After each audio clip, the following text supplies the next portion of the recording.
Bonjour, bonjour Nabandeko Nyonso. Oyo une fois de plus bazui opportunité ya kukuta na André Nabango Henri Konde accompagné de Andrea Konde. Lelo le susu nzambe a pesi biso pema oyo tokosombaka jamais na biso moko, mais le roi de gloire oyo apesaka yango apesi biso yango susu ya ofele poto yeba ye. La raison pour laquelle tozaka na bomoi tous les jours eza poto yeba ye. Tant que yebi tu comprendre que c'est lui le sauveur capable de sauver basumu que la biso. Poani poto zana kanda liboso na ye poto buki mbeko na ye. Mais c'est que le côté awa pona ye le roi de gloire. Biso basumu ki sauvé par grâce. Nalba yangonde identité na biso. Toza spécial na côté, na côté.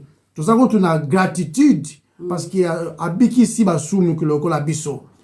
Le kolabiki si biso, il peut aussi vous sauver.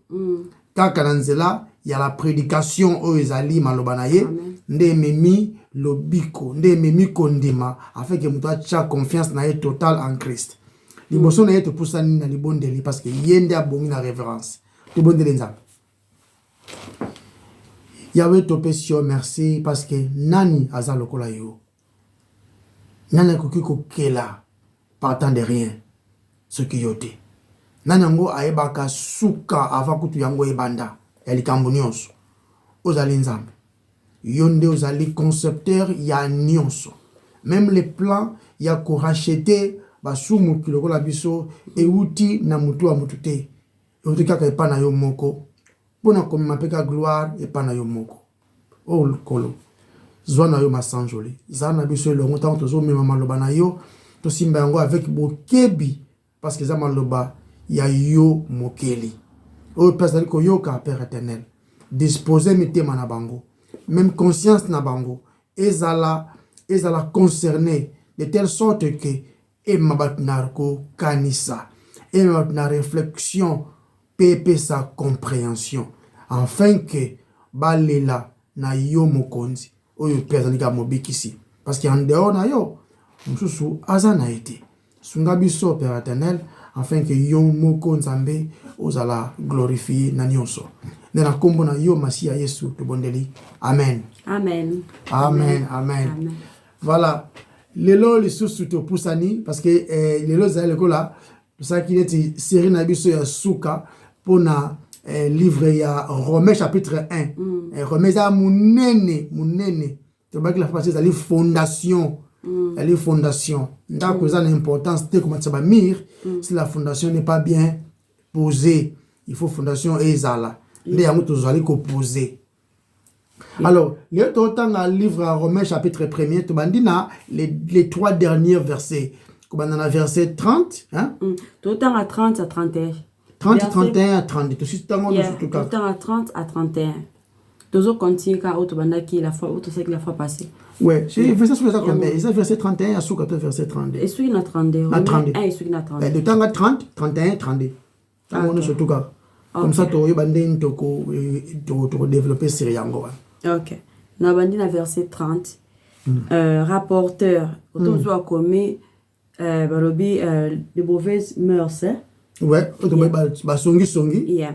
Rapporteur médisant, haïssant Dieu, outrageux, orgueilleux, vain, inventeur de mots, rebelle à père et à mère. Mais n'attends à version n'attends à version n'attends à Louis II. Baby médisant, impie, arrogant, hautain, fanfaron, ingénieux au mal, rebelle à leurs parents. Voilà. Ce qu'on a verset 31, baby dépourvu d'intelligence, de loyauté, d'affection naturelle, de miséricorde. Voilà. Et bien qu'ils connaissent le jugement de Dieu, déclarant dignes de mort ceux qui commettent de telles choses. Non seulement ils les font, mais ils approuvent ceux qui les font. Voilà. Qui a diagnostic ya mutema mutu. Diagnostic ya mutema mutu. Oh, aza mutu malamu, aza mutema pembe, azate na mokili. motema pembe eza peut-être kaka elobeli kaka eza na base pour dire que bon asala ki bolamu mais te lo barate te ko moko qualifier ba tuté que non aza motema pembe mwana nzambe motema pembe eza penza na nzela te makambo wana ariam se balo bara motema pembe na sens que bazo comparer moto wana na bato mosusu parce que soko ke na standard nzambe motema pembe azate non peut-être oui écoute ça ou encore comparer na baninga mosusu pe à ce moment que lui il fait des bien mais tout mais plutôt la vérité la Bible indiza maloba nzambe ndeza vrai yango nde standard o aleki mayele nzambe na mokilo azate o sage boye o le sage azate, il n'y a pas plus sage que Dieu. Au contraire, Dieu seul est sage. Dans le livre Jude, il y a lui seul qui est sage. Nda pesi diagnostic ya mutema mutu. La fois passée. Si tu continues na moto yeba, comment mutema mutu zali extrêmement mabe. Bible bi bazali médisant. Et ça, la médisance na mutema mutu. Na anglais, on backbiters. Amoni bato, ezali na sens ya koloba mabe ya muninga. Ezali na mwa similarité na songi. De parler au koloba mabe ya muninga pendant son absence. Pendant son absence, aussi le baka mabe ya muninga pendant son absence. Revile na français. L'anglais, ça va revilers. La française, la française ali. Peut-être on a traduit le mot anglais na français. Mais continue na mais par médisance. Donc aya koloba. Ça ba ka ko chichoter na mato ya bazo. Ko chichoter pesa. Eza on simulateur na ngona songi non. Yeah, exactement. Mais ce que vous avez bateau bazara ndeni. Si la personne est présente, si vous êtes présent wana, bako loba makambongo te. Au contraire, bako manifester kutune di gentillesse na moto ango. Hypocrisie moko boye. Vous comprenez? Donc, neti pouku no, pouku moko boye ali abatu anuli abatu makolo soko lali te bano wa masolo etu. Omona a pepa yo la bien, zomna mo pepa moko boye bien pe so la te bien nunge. Tato ko la te bien pour nunge. Donc a olia a pepa. Da pepa yo apeso pepa moko boye pe si opongi. Mais tant la mga tongo pas si on regarde makolo parce que là c'est balia ki yo makolo et tout na ba pouko mo modèle wana. Vous comprenez? Donc la présence na yo azawana apese maman boni mikolo belé mona na kazo sote mais azoko boma yo ko ba mabena kutune omoni wana kutu matro kutu mobile kimieti kutu musale kufieti azanga palo lendo zangi tina mazo ya awa seka mais mutongo ya bi mama vraiment mikolo belé ozo bela to mona nite eza ba songi eza mo songi moko boy eza na ba similarité wana vous comprenez donc ce que bato mo ba koma ressembler trop gentil o ba gentil mo zaka ay mama isa ko komona yo donc on comprend que mutu ba gentil so moko boye le kani c'est trop sympa ce que mutongo aza pembeni vous comprenez ben de la yango ba extra gentillesse qui souvent est un peu exposé bango mutongo mo ba oh ma gentil belé ndeni et comment exposer comment forcer ko seka et comme ça c'est un normal tu me la ya catholique seka on a manifesté que gentillesse pendant que ils en ont wanate donc ils allaient bien té et souvent peu so ba na ba fausse accusation ils ont pas soit sans fondement à inventer le solo moko pour alcool la mutongo problème sans fondement nde yango mutema mutu ezali. L'homme est comme ça, c'est dans le cœur de l'homme que proviennent ces choses. Mutema mutu ezali. Musuba lobi ezali aza ennemi de Dieu, ennemi de Dieu. C'est-à-dire nyonso oyo zo concerné nzambe yi aza ennemi nango. Yango tu bato basolo ba na livre Révélation basolo ba antichrist à cause se lever contre tout ce qui est nyonso oyo ezali ko concerne nzambe ou encore nzambe il y a qu'on se lever contre yango. C'est pourquoi comme mona bah qui n'a même l'extrémité pour en manifester penza ko inanaye pas nzambe a comment même comme nzambango en vain. Ne ba mo so ça là on avec ignorance par exemple. Hein? Azolia manga na ye, ali avocat na ye, ali ceux qui safu na ye, avec ma solo mo ça n'a rien à voir dans Nzambe. O bina maman, Nzambe Nzamba lola Nzambe Monsieur Soupeza eza. Comme ça ba expression. Monsieur Soupeza ko sala ennemi ya Nzambe eza ke atie Nzambe te na ba penser na ye. Na nyonso sala Nzambe aza ba penser na ye te. Eza pe ko ina Nzambe. Voilà.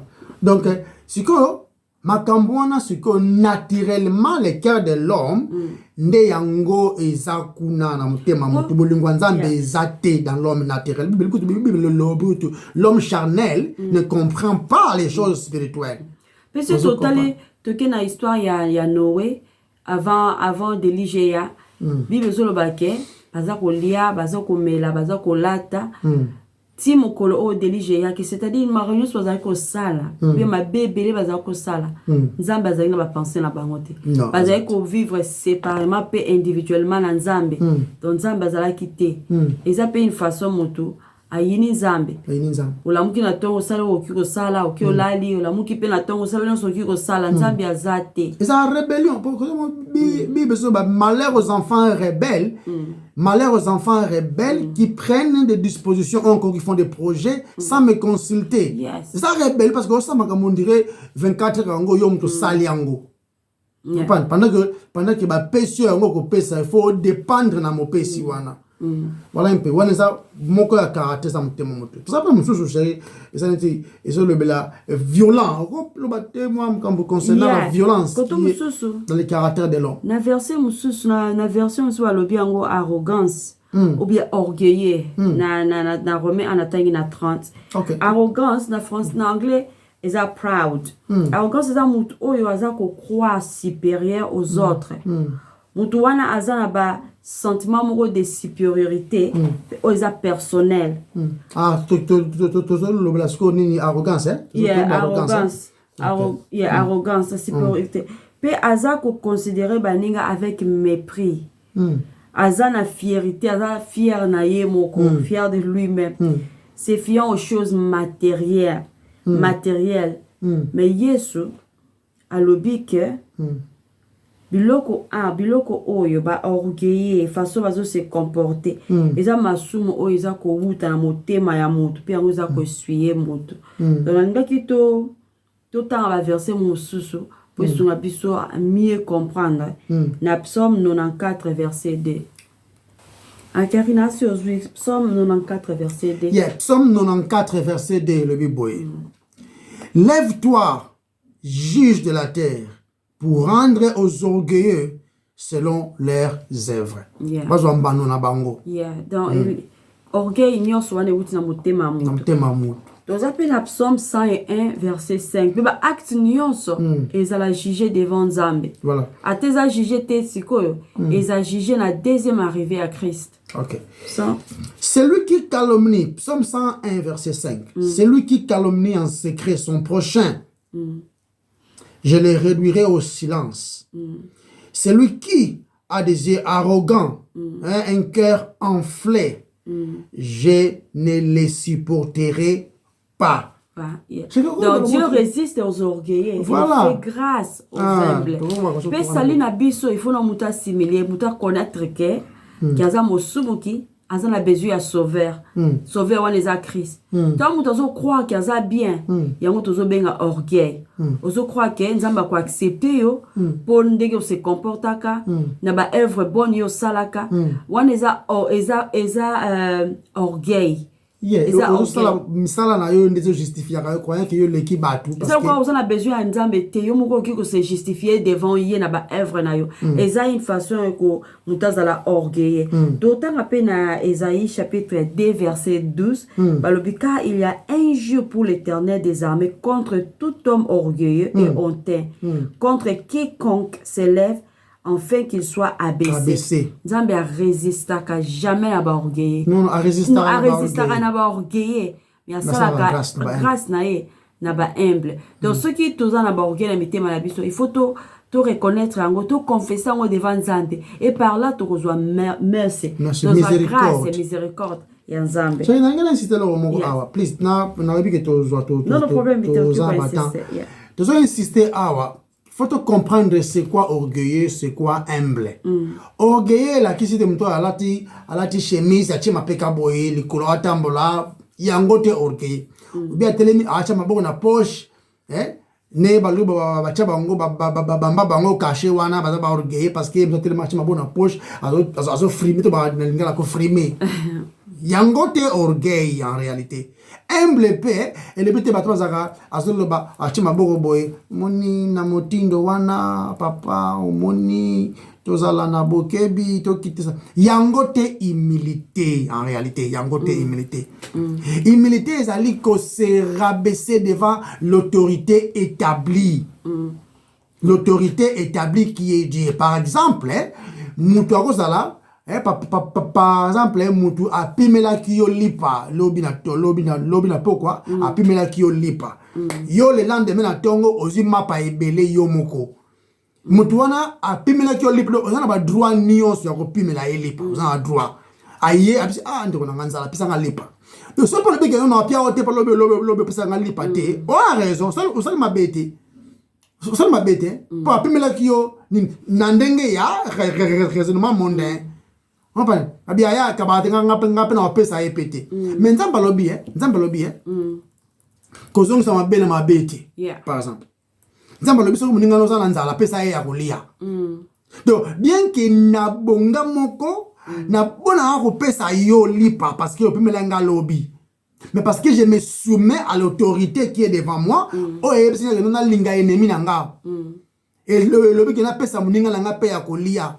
Donc pendant que se soumettre na autorité wana ndina osalango par amour pour moi celui qui est plus grand que moi azali se soumettre na ye nde mona mikiti si na longoli ozaiki yanga moko bomoto na pesi ye parce que ceux qui kana makamana na motindo wana papa omoni nde basango nyonso bazaba ba Père, orgueil muso ezalaka ke muto a offensé yo. Muto a offensé boza rapidement couper sa réponse. Ata ba accuser oza rapidement couper sa réponse. Exemple ça même il y a Christ.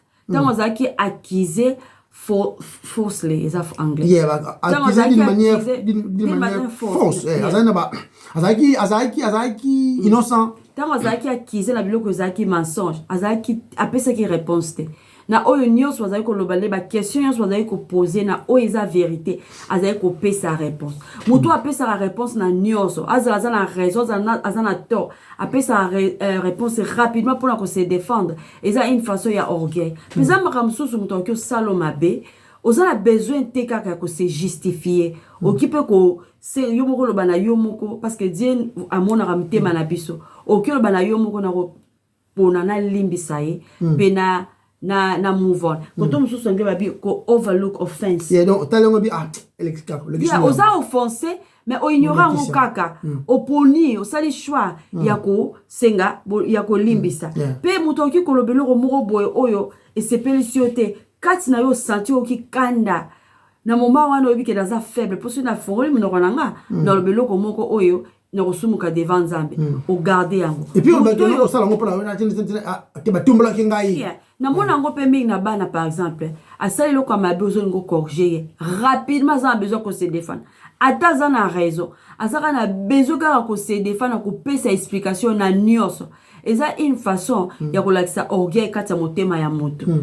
Et puis souvent bato ba ko se défendre mingi ndengo na souvent na zoloba et comme arai ba le la bango parce que o lo ba lo moko boye cotitiona mobulu batumbola kiyo c'est vrai mais ndengo kendela yekuna ekomi bonu beko ofingi pe mbala moko et comme que non na finga ke pa ba tumbola kingai te bo meza okomi ofinga kisikoyo comme problème tout ça peine a besoin te à ko justifier toujours biloko to sali juste biloko to sali bien tout ça a besoin ko justifier ngote orgueil mseza ke oza besoin ba mona ke yondo sali biloko o yondo pesi mbongo o yondo organiser eloko o da photo za la prudent yongo bible zo bana biso en anglais on traduit to search our hearts to luka motema na biso to examiner motema na biso ba action na biso nyonso to examiner yango soki orgueil ezali osala yango te soki orgueil ezolinga ebima maloba ozosala de préférence ezalaka moto azala silence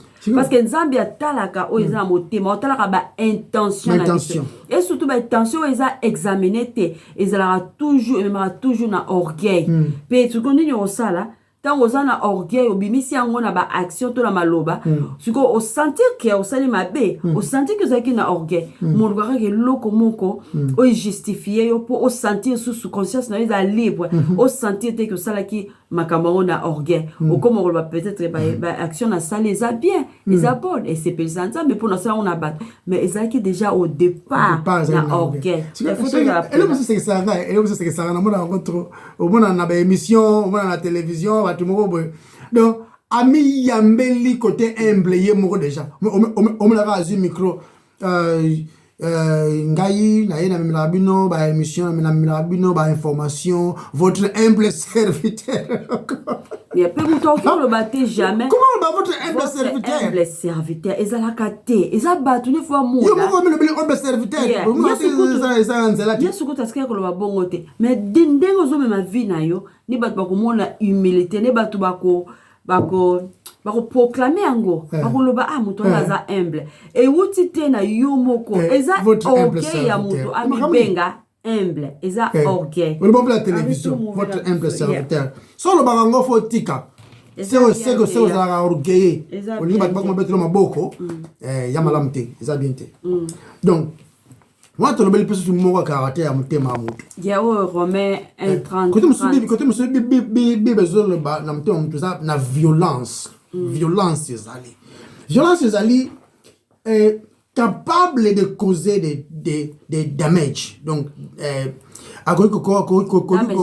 damage anglais causer dégâts vous comprenez voilà causer des dégâts na ba bien ou encore aux hommes donc panza biloko akobeta il y a des hommes violents comme ça beta moi ciné par exemple quand na mitu na penza question na mi lobela penza les devoirs ou encore les caractères principaux d'un homme.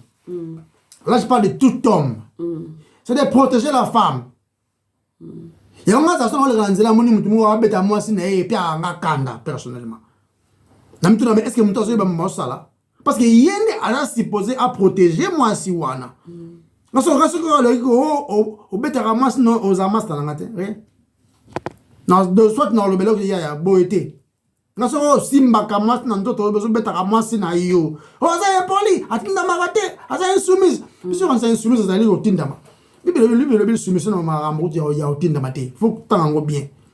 Ko chaka te makofi na yo na muninga mas. So lingo bundaka luka ya mobali oboza ndenge moko yo pe obeta ka pima kofi yango pe oli obeta wana. Père. Oza ezete ko obeta ka mona mwasi oyo yo yebiki non na bitumbango o gagner tout déjà. C'est pas bien. Violence, ça n'arrange pas. Et puis, il y a aussi d'autres violences. Il y a ma kofite, il y a bête ma kofite, il y a violence. Il y a aussi des violences, il y a maloba. Il y a des gens qui sont très violents dans maloba bango. Synonyme, il y a violence autour de la Bible, et ça insolence. Voilà. Baza insolent na maloba na bango. Na finga na pete. Et ça ataka finga te. Et ça façon azo lobela, azo mona insolence wana. Et ça t'a même mal à l'aise. Et ça dit qu'on grimacer yo, grimacer dazo loba na sens que neti a imposer makambo moko moye. Ça sona na insolence trop au tali yango bien. Et ça toujours connecté pe lié na orgueil. Eza wana. Donc ce n'est pas bien. Des fois bamsuku tout pour la violence wana, ils arrivent même à commettre des choses où ça c'est un contrôle na ngote. Nende na yo la fois passée ba bisinga ke mutumo na Congo, pare abomi mwana na ye. Abomi mwana na ye pour moi na c'est devoir te. Et puis abomi pare na mbata te so kindenge na libende. Abeti mwana libende so kindenge tu vois un peu. Violence wana que tu as un poto Yeah. dans un pays organisé, je dirais, et ça n'a pas message pour salango. Yeah. Il faut ba sala contrôle sur vie na ba checker vie na yo. Ba tala ba record na yo. Et ça ba message mususu qui a ba record mo violence ba personne ngo soute. Osons comprendre, mais malheureusement c'est ça le cœur de l'homme. Tout le monde a le besoin de na vie à Caïn, non? Yeah, nalina tanga passage mo aussi. Donc tout en un livre Na Job, non tanga suwana. Na Job na Job 40 verset 1, verset 11 le bi répond les anatanga